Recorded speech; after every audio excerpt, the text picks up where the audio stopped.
దాటి గొంతు దాటి పలికిందేదో వైనం. నన్ను క్షమిస్తావా తల్లి? ఎందుకు అంకుల్? అప్పుడు మూర్ఖత్వంతో క్షమించరాని తప్పు చేశాను. ఇప్పుడు ఆ తప్పుని క్షమించమని అడుగుతున్నాను. నన్ను క్షమిస్తావా తల్లి? మూడు వారిన మనసులోనే పలికిందేదో ప్రాణం.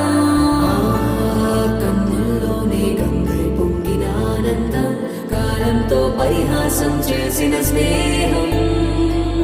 భక్తులు దాటి హస్సులు దాటి జగములు దాటి యుగములు దాటి